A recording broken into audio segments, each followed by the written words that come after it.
So I know that Stan over here has 3 grapes tied together and is putting the data from those 3 grapes into, I believe, GNU radio and then digital RF. Is that correct, Stan? Yes. Okay. So what I'm imagining is that we have Stan and Rob work together to figure out how to take Stan's implementation from his 3 Grape ones connected together and basically mimic that on the RX-888. One little additional task you might want to consider is figuring out the way to connect the Leo Bodnar to the RX-888, because I'm working. We have someone else working on that right now. So yes, the Leo Bodnar is going to be important too, but I think that hardware part is falling more under Majid and some of the other Tapper people at the moment. So I'm having Rob just focus on the software for right now. So, and then the other thing that happens with that is, eventually we don't want to just use the RX-888. Although if we have a GPS discipline, there's no reason why we couldn't. But we also do want to keep, getting the Tapper, Tom McDermott's receiver board and John Ackerman's clock module. We're going to create a USB interface for that, so that can be used and run basically the same protocols as the RX-888 is running right now. So I take it Scotty's no longer working on that? For the moment. Okay. Yeah, for the moment we're doing this. So, Scotty's had a lot of things going on with the house and stuff like that. So for the moment, we're going without Scotty, but we've talked with him and he's fully supportive of what we're doing. So yeah, so we're putting the FPGA aside for now, and we're trying to just go with this route where we're doing everything over USB. Yeah. So Stan, did you have a comment you wanted to make? Well, I have several questions to go through. One was, so right now I changed over that 3 Grape system to work with Bill, and it's uploading digital RF data and has been for a couple months now. Is there any reason? See, I have to change that back to my 3 Grapes. Is there any reason other than collecting data to keep that going, Bill? Well, I mean, why you want to change it? Because that's the one that has the 3 Grapes. I need to resurrect the 3 Grape configuration from the current 1 Grape that we were working with. Okay. Well, I appreciate having some traffic running through the system. So there's, to detect things that are, you want to run out of space somewhere or whatever. We have, we find out during beta testing.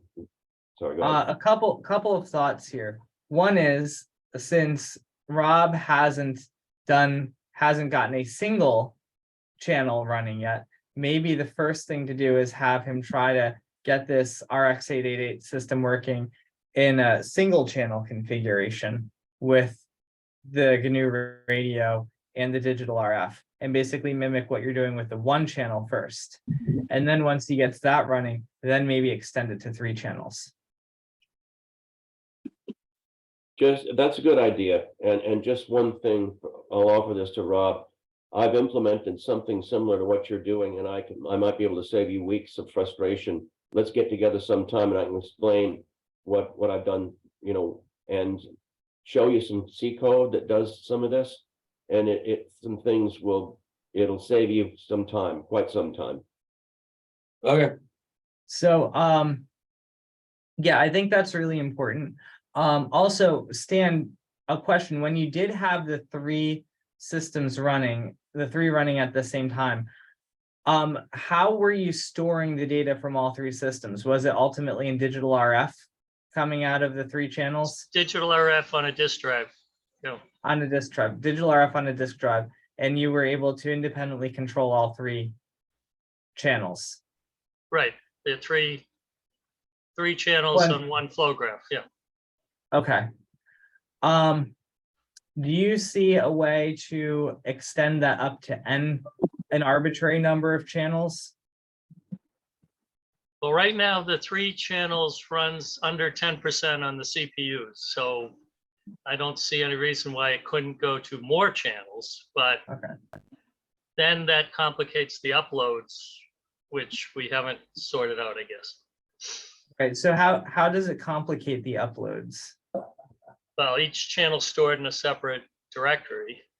Okay, So the upload program needs to be able to address that. Somehow, I could imagine the configuration file shows how many channels you have, and because it has to create new, it has to create a new file every time that it stops, right? uh-huh, At the end of the day, it creates a new file, it stops, creates a new file, starts again, and has a file to upload. So Yeah. that has to be replicated through n number of channels. okay, hold on 1 second, I see that Kung just joined. Let's get Kung up here because what you're saying is actually gonna fall under Kung's responsibilities. Hi, Kung, how are you? I'm good. How are you? Good, so what we're talking about right now is Rob, so you've met Stan, right, Kung? I don't think so. Okay, say hi, Stan. Hi, Con. We've been in the same meeting, but Stan, can you give us for the students here, can you give us a 10-second introduction to yourself, who you are and what you do? I'm I don't know. I'm Stan. I'm a ham. I've been a president of the local. I was the president of a local club for a long time. I've been kind of doing the ham size stuff since we did the satellite overflight during the field days. And then it kind of evolved with Bill Blackwell's got us involved in the Grape ones, and we've been in, we have 10 Grape ones currently running, maybe more now. Mostly in New England, but spread across the country too. So That constitutes a bunch. yeah, it's more than well, it's a cluster of some sort. Yeah, But I know that quite a few, some of the people in our group would like the New England Grape group would like to do this multiple grape thing because we all have several grapes running. And It's coming. so it will come, we can benefit from putting them all on one system, but.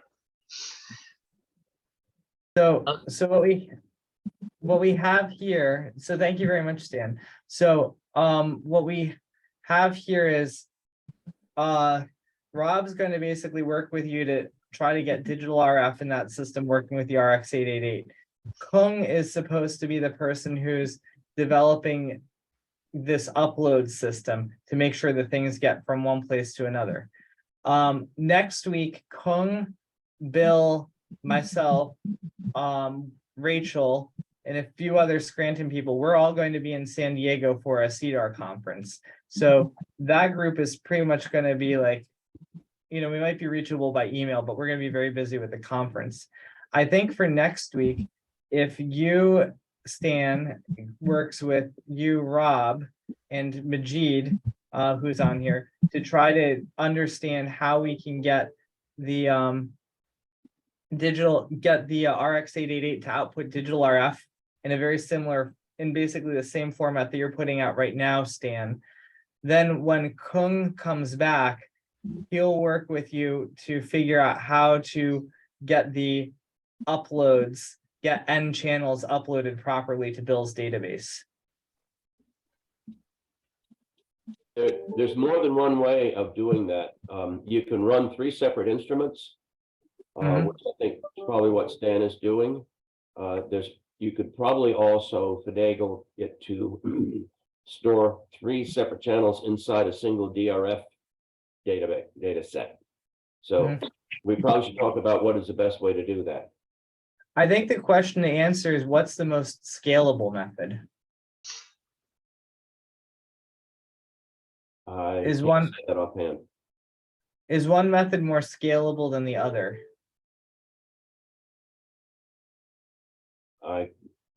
We'd have to sit down, and talk about all the ins and outs and pros and cons to be able, I can't make a blanket statement without thinking about it for quite some time.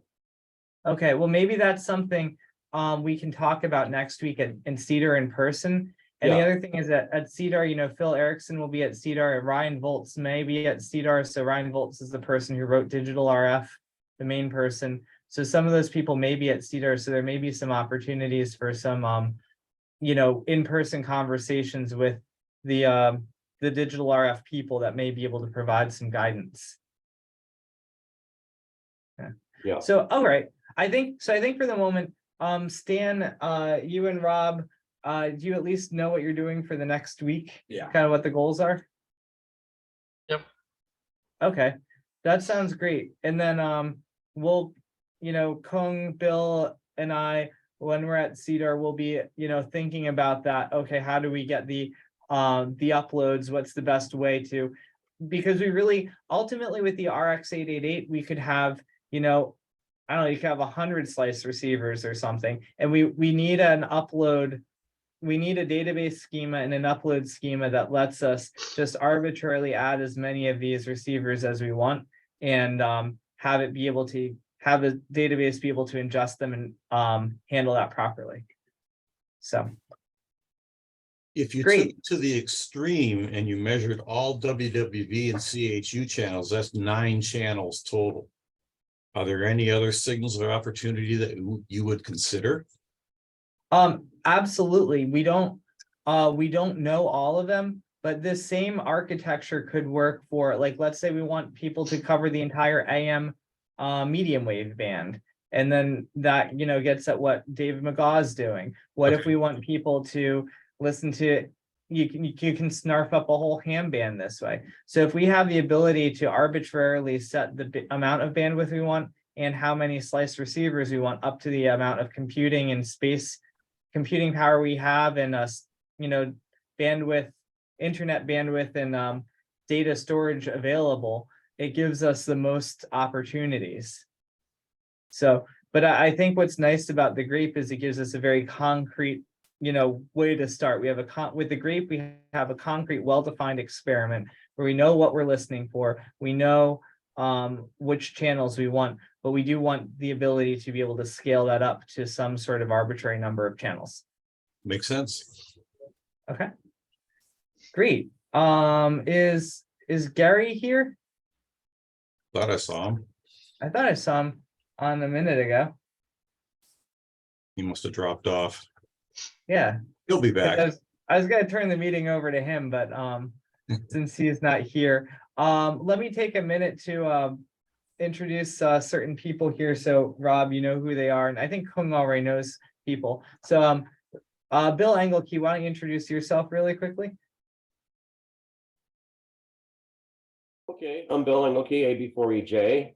I'm with the University of Alabama, research engineer, first licensed in 1965, and have been working on the software to create, well, we've got a database working, which has a nice user interface, which you can use to basically join the project, configure your particular station and its various instruments to upload, and then you can look at your observations as well as everybody else's, download. That includes, we got that working with Grapes, with a simulated Tangerine, which is an interesting project, but it's kind of on the shelf now, and the magnetometer. And gosh, I just worked with somebody in Spain on 6 meters. Okay, we also have worked up a lot of software that will do things like connecting the Grape to output in digital RF format, and software to plot all of the data that comes out of that. And so, yeah, and we've got some demo systems working. Stan has a nice system running to do that. And I think also Todd Christel AD0RR is also running with that.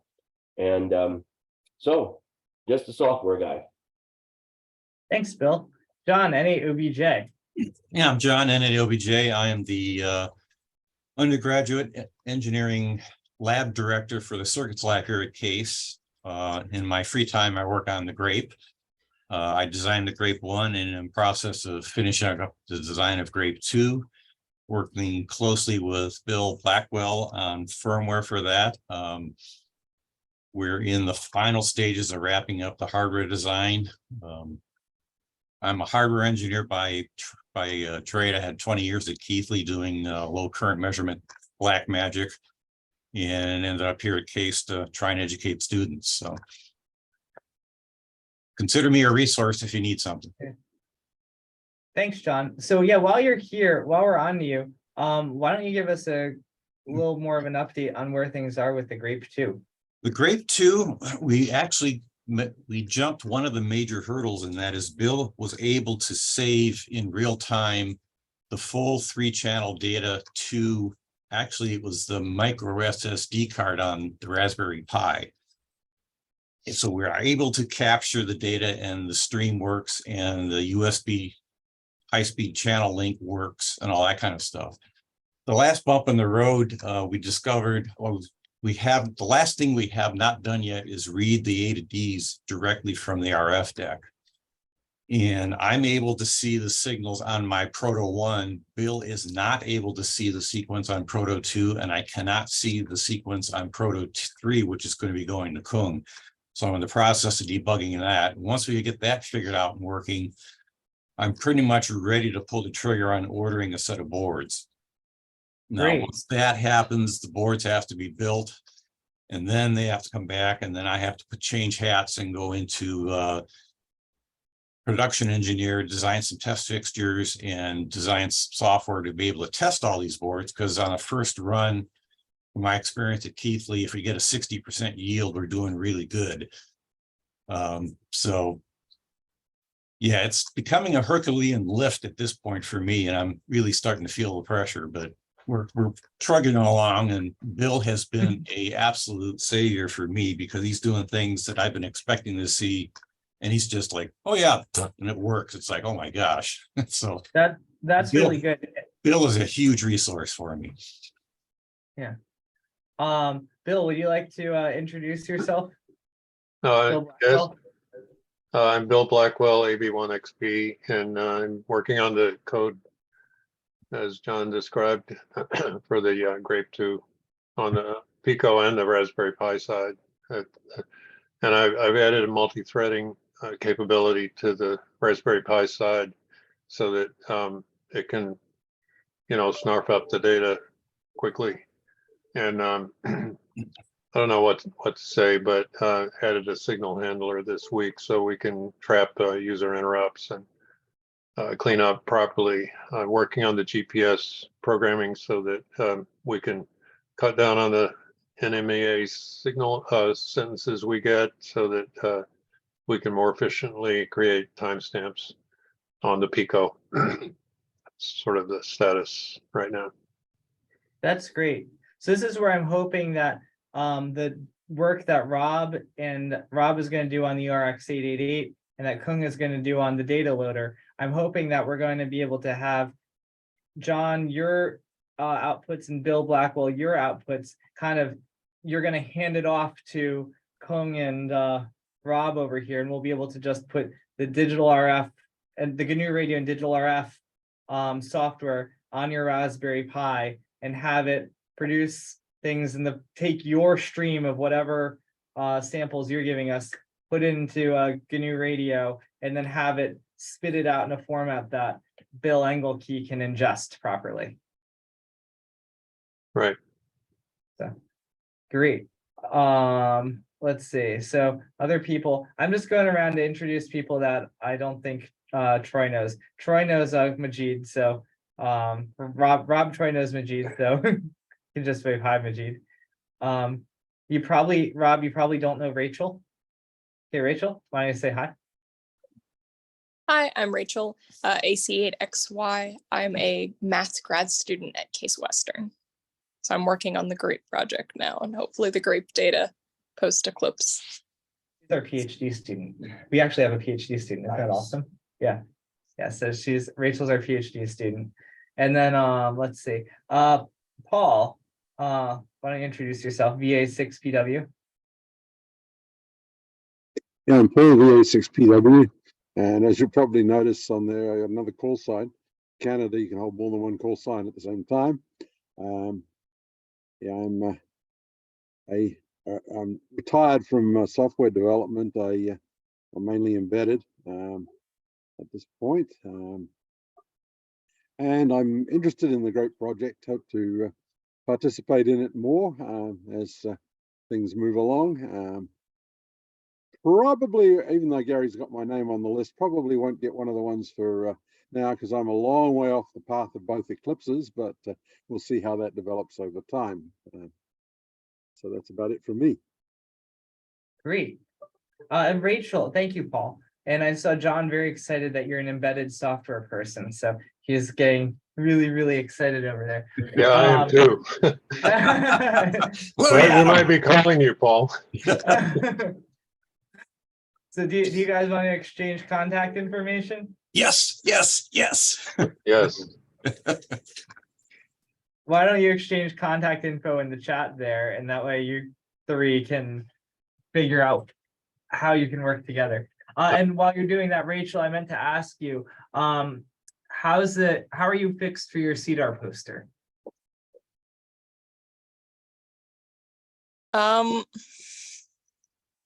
It's almost ready. I'm gonna printer in like a couple hours. I can send it to you if you'd like. Yeah, I wouldn't mind taking a look at it if it's okay. Yeah. Yeah. And that's okay. It's no problem sending it to the printer in a few hours or even tomorrow. I mean, I have printed posters at the conference the day of the poster session before. So I mean, yeah, you try not to do that, but I do understand. Do they have printers there? Well, they have like FedEx and Kinko's, so I just found a local FedEx place and just sent it in, and yeah. Facebook up, so we have to do it through FedEx anyway. And I was like, well, if you have 24-hour turnaround, like that's good. Yeah. But yeah, if you if you're able to get it to me today, I'll try to review it really quickly and just you can text me too as soon as you send it in, and that will help me to pay attention faster. So, but it sounds like you're in good shape then. Okay, great.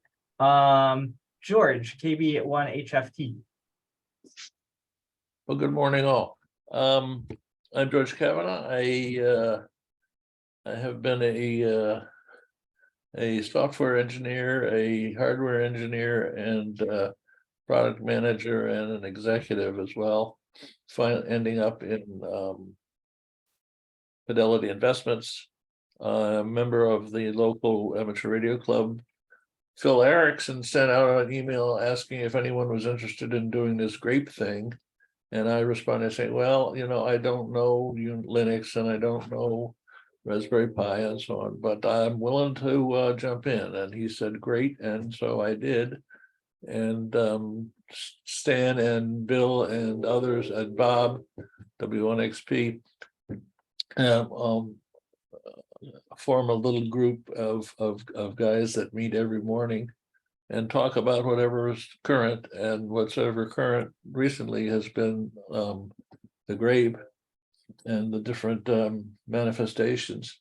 I built a Grape 1 and I have it running, and that's really my contribution to this effort. I'm more of a side an observer. I recently purchased 6 Grape 1.12 boards and all the parts. I've collected the parts over the months. Some of them were not available for a while. And I today gave them all to Stan. He's got them right there. And he and Bob, W1XP, plan on building those 6 boards. And I get the spare parts back, Stan. So we're just a happy group up here in New England. Thank you, George. That's very good. And let's see, Don, K1VX.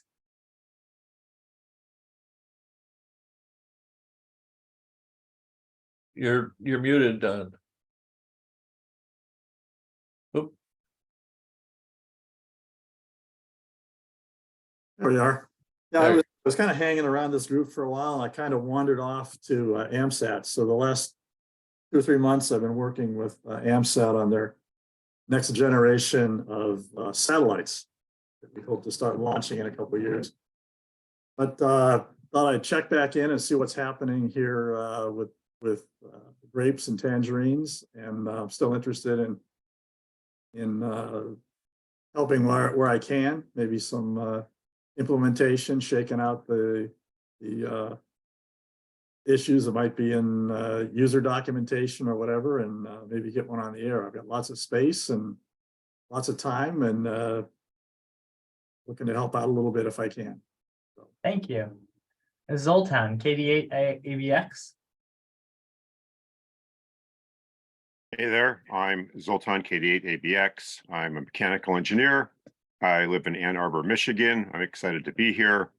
I've been doing mostly 10 gigahertz microwave type work. I've been quite involved in the citizen scientist interface, mostly at the watershed level. But I think given my background with microwaves and radio and so forth, I am hoping to make a contribution in some way. So thank you very much, guys. Thanks, Zoltan. And Jim Farmer, K4BSE. Greetings, Jim Farmer. I'm a retired electrical engineer, telecommunications, spent most of my career in cable TV, designing equipment and supervising the design of the equipment. I've been running a Grape 1 for some time now and working on bringing up the magnetometer, having a little bit of problem with it, but I'm corresponding with Dave Witten, and I think we'll get that running in the next day or two. Thanks, Jim. Todd Christel, AD0RR. Yeah, I'm let's see, was trying to even remember. I think I built the Grape 1 maybe 3 years ago, I guess, and had it running, and then I have another Grape running with the DRF, as Bill mentioned. I'm a retired network architect, high-speed fiber optic networks, and I've been building things for 60 years. So I'm still one that goes to the ham fests and finds the old stuff and the parts and the pieces so I can put new things together. So anyway, great group. Back to net. Thanks, Todd. Let's see, David McGaw, N1HAC. Good morning, everyone. David, N1HAC. Been in electronics since I was a kid. I don't think I've shared this before, but when you do the things for driver's ed in high school, you do a project. Most people are sitting on the side of the road counting cars. I built a drunk driver tester, which was 4 lights and 4 buttons, and the lights would come on. You then have to hit there would be a time delay. Then you had to put in the code with the buttons. And if you got it right, it came on and it switched to relay, which meant you could start the car.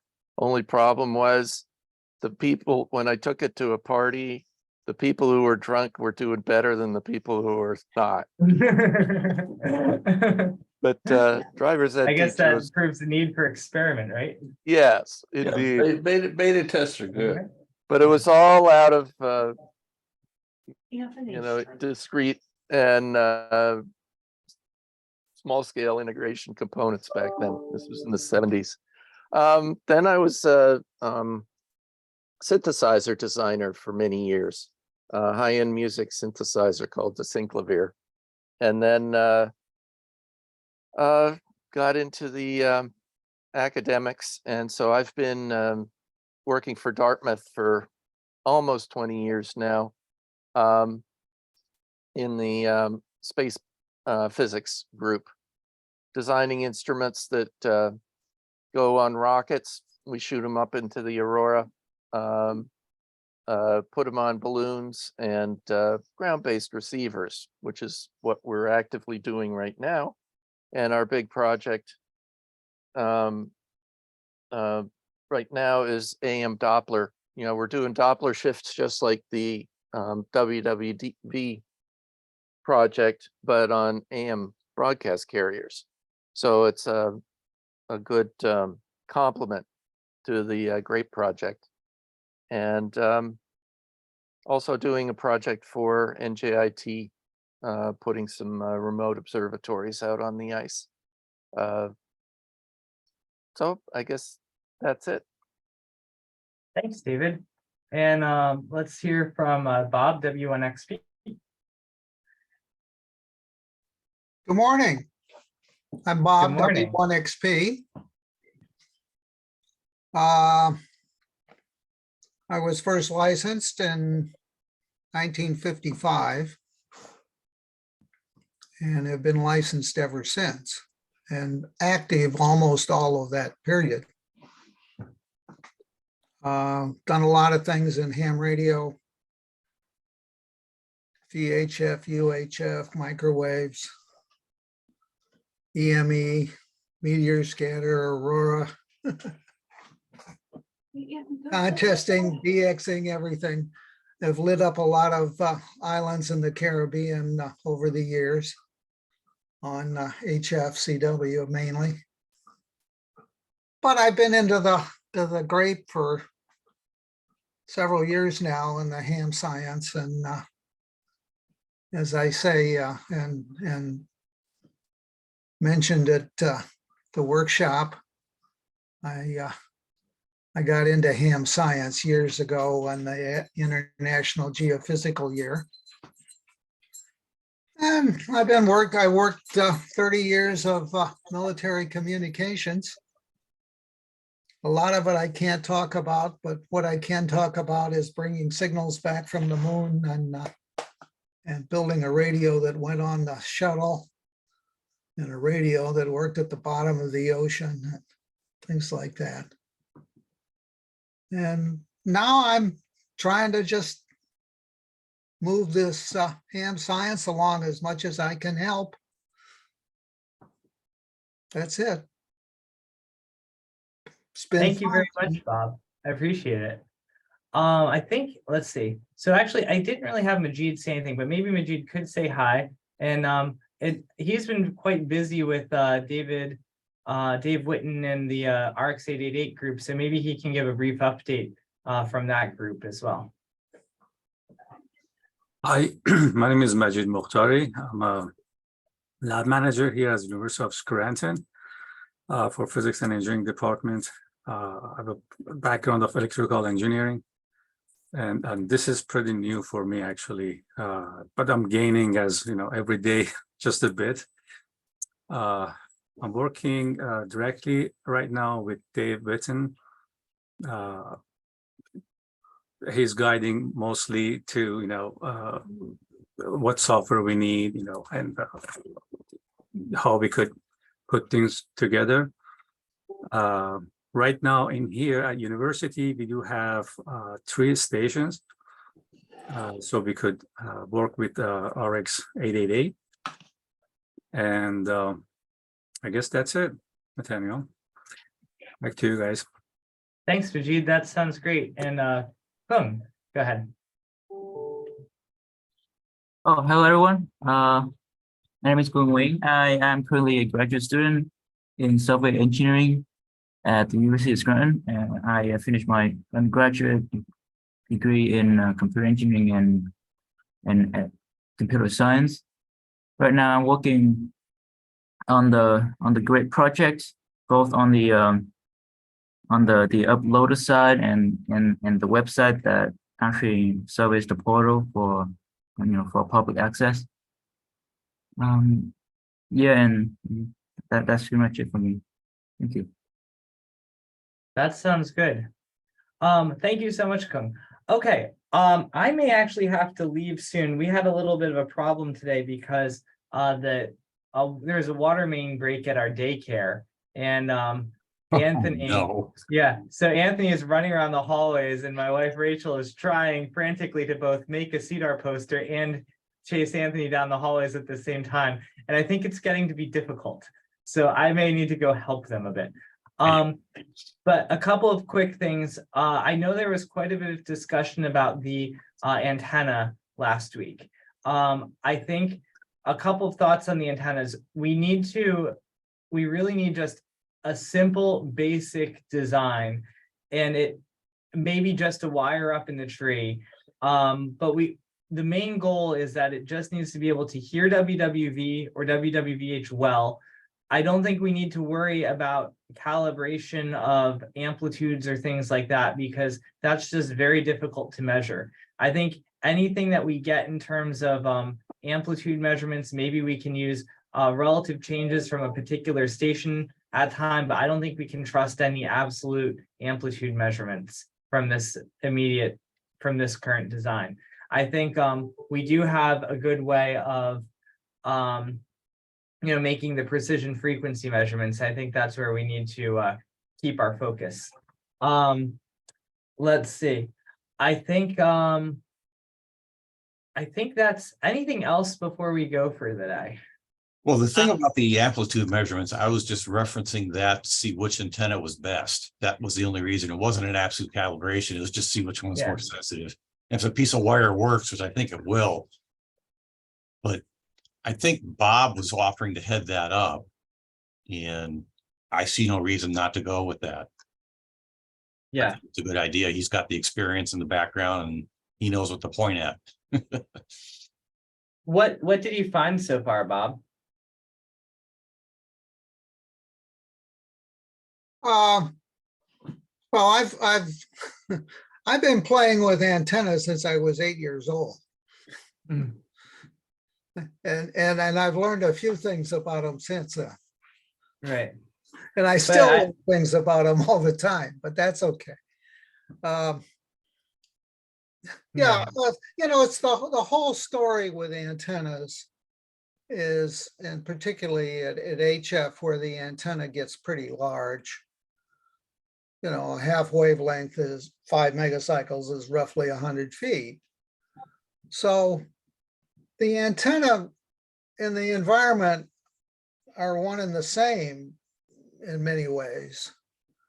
And then what people have available to put up an antenna, you tell the guy to put up 100-foot long dipole, well, he's got a 50 by 50 foot lot, maybe at best. And then you tell the guy to put up a vertical and he has no trees or anything. So, well, the big issue with what we've got is we do not have to be 50 ohms and we do not have to be resonant, because we're after maximum voltage, not maximum power. That's a completely different ballgame. We just need a good shortwave listening antenna. Right.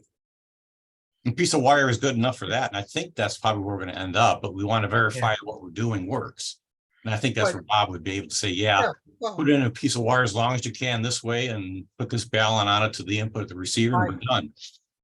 Yeah, which is what we originally planned for. So I keep thinking that we're overthinking this. I don't know what the budget is at cheap. all. Well, I know. Can we do something for $15 an antenna?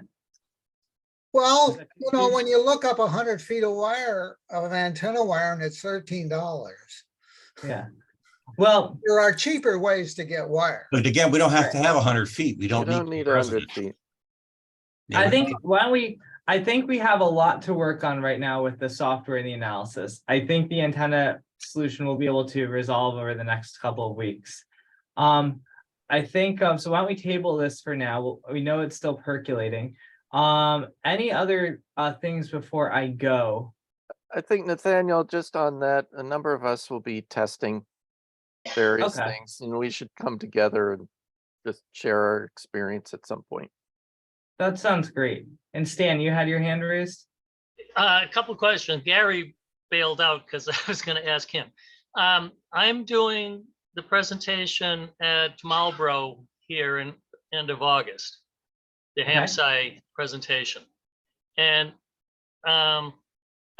could somebody give me a little So originally when Gary asked, he said, well, 15 minutes or 20 minutes, but all of the segments are an hour. So he sent me the slide set, but that means I'm probably going to end up going deeper, or could, into any slide, depending on what people ask. Could I get a little more explanation on your slides, just how the graphs, you know, the heat graphs? Probably the best place to start. Have you watched my the presentation I gave at the Tapper Banquet at Hamvention this year? I don't know. So I think that's available on YouTube.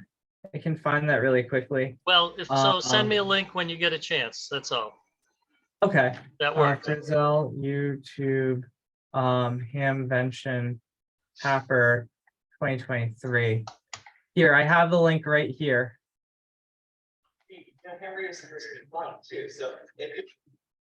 So I'll put this in the chat. So that's in the chat there. Okay. And then I can actually send you, I'm not sure which slide deck Gary sent you, but I can send you I'll It's put a called link in the chat. where you can- FOEIS Standardized Presentation version 2.0. Right, I'm not sure that I've actually seen that exact set yet. Okay. What I will do is I will give you, Well, it's just understanding the graphs so that I could explain it. I think I could, but somebody's going to ask some question I won't be able to answer, probably Bob. right. But what I can also do is I can give you Hamsci booth forum right here. Tapper AMSAT. Dan, are you asking, what are the graphs illustrating, or what are the axes labeled, or what? Like an explanation of how to interpret it. By looking at this graph, we can see that. Yeah, something. Line them up. Like Simon. Okay, copy. All right, and there I put the link to, so the first one is the YouTube video where you can hear my explanations of things. And then the second is the actual PowerPoint slide deck that I used. So you can go ahead and take a look at that. And then if you have questions, you can email me. Okay, very good. Okay.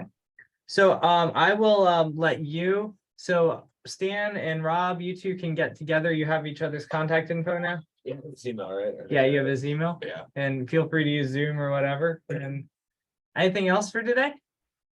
Okay. We will not meet next week because most of us will be at the CEDAR conference. So we get a week off next week, and there's no SCQP Telecon this afternoon, so that people have time to mow their lawns for field day. So, very Yeah, important. we call that trimming your ground plane. Yeah, Yes, shorter wavelengths. trim your ground plane. So, all right. Thank you so much, everyone. I hope you have a wonderful day. And if I don't see you before the 4th of July, happy 4th of July. Come back with all your fingers. Thanks, everybody. 73. 73.